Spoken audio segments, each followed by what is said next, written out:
I just recently realized that the majority of my school days are over. I don't know about anyone else, but I used to think to myself, ugh, school's never gonna end. 12 years plus college is so long to spend just in school. And now, all of a sudden, it's practically over, and it's like, what happened?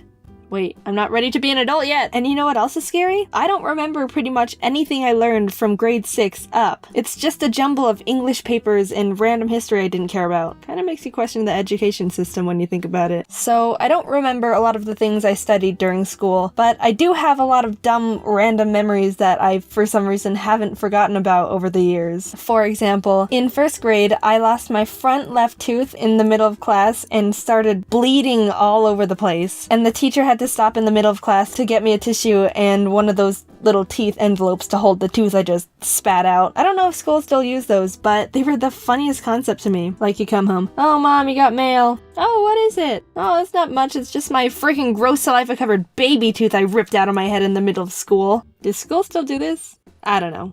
I hope so. Oh, Jaiden, that's a funny memory. I bet you don't remember what you were learning about while you bled on everything. Nope, you're wrong. We were learning about emperor penguins. Thanks for remembering all those important details, brain. Appreciate ya. I also remember everyone in school kind of fit into a category. Athletes, popular kids, nerds, anime nerds, emos, you name them. What kind of kid was I in school? You guessed it! The quiet one who never talked at all. Growing up, I was a shy, quiet person, and I always only had 1 or 2 friends in a class, if any. I mean, I'm still pretty reserved, but I mean, that's another point. I was so shy that one time my nose started bleeding randomly in the middle of a class, and I was too quiet to get up and excuse myself to go to the bathroom or the nurse, so I silently just raised my hand, waiting to get permission to leave. And you know what happened? The teacher took 5 minutes to call on me. I spent 5 minutes panicking, trying my best not to bleed on anything. Looking back, there was a lot of blood involved in these memories. Ooh, one time a teacher asked the class a question, and a few people raised their hand, but as he was looking around the room,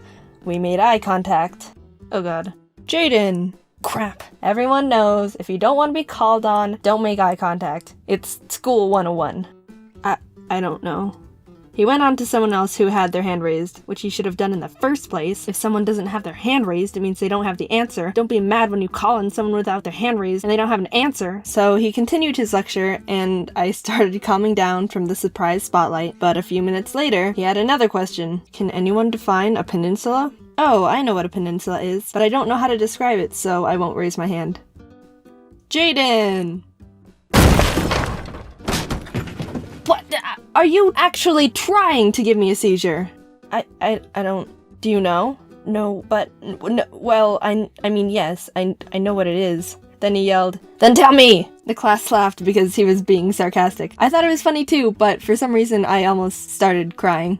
He didn't call on me the rest of the year. Alongside being the shy girl, I was also known as being the art kid. I think everyone who's artsy in school can relate. Whenever someone found out you like to draw, it would immediately turn to, "You like to draw? Can you draw me?" And the answer would always be, anyway, like the nice way of saying, haha, that's a silly question. No, of course I don't want to draw you. And several years later, to this day, people are still asking me if I would draw them things. And the answer is still, no. In my middle school art class, on the last day of school, we had a little celebration end of the year art competition. Not a drawing contest, but who's the most passionate about art and is most likely going to do something with it in their life and not just drop it and get a day job sitting in a cubicle all day.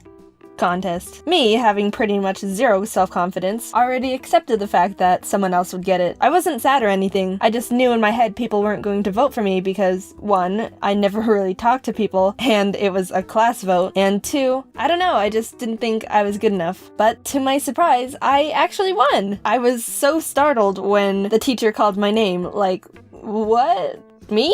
Are you sure? You don't want to count the votes again? Kathy's pretty good. Everyone likes Kathy. Freaking Kathy. Then high school happened, and I met my high school art teacher. This guy was... I don't know how to describe him. I've never met someone so psychopathic. To start, he had this obsession with Pirates of the Caribbean, and even though there's nothing wrong with that, I mean, everyone has their fandoms, he would sit back at his desk and blast different remixes of the Pirates of the Caribbean soundtrack. Even when we were all trying to draw, he would hop up onto desks and scream, "Swing your sword!" while whirling around a golf club with a paintbrush taped to the end of it. No one knew what he meant. We didn't question anything. He hung a pirate flag on the emergency fire sprinkler. A bit of a safety hazard if you ask me, but again, no one questioned him. And one time on a random day of class, "Arrgh! Draw me!"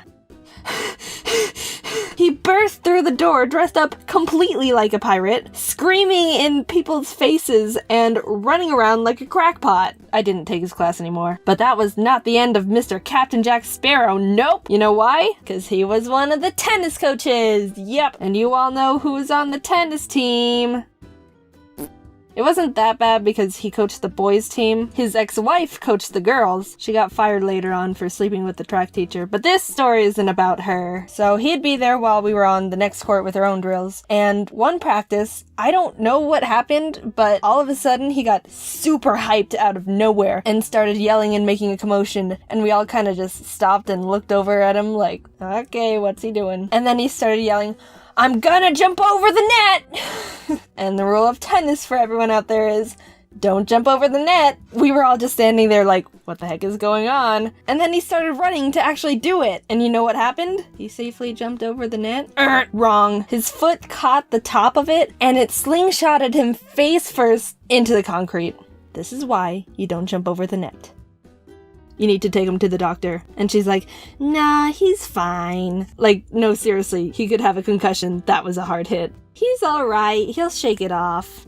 Dude, so his ex-wife took him to the doctor, and we all just stood around for a while. I don't think he had a concussion, but he did get 2 black eyes and had to wear sunglasses in class for like a month. And that was cool for me, there you go. Hey dudes! It's been a while since I've talked to you. Sorry I took so long getting this video out. I'm gonna start uploading more frequently now, so yeah. I wanted to let you know real quick before the recording bloopers, there's new t-shirt designs in the shop now, so you might want to check those bad boys out. Yeah.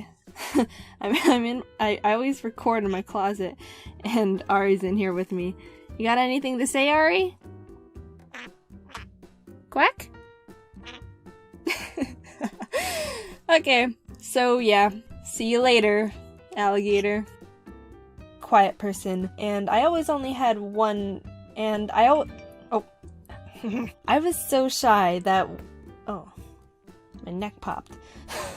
Which he should have done in the first, Ari! Which he should have done in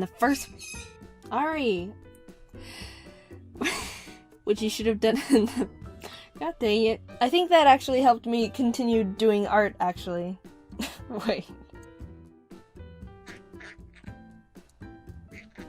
Quack quack.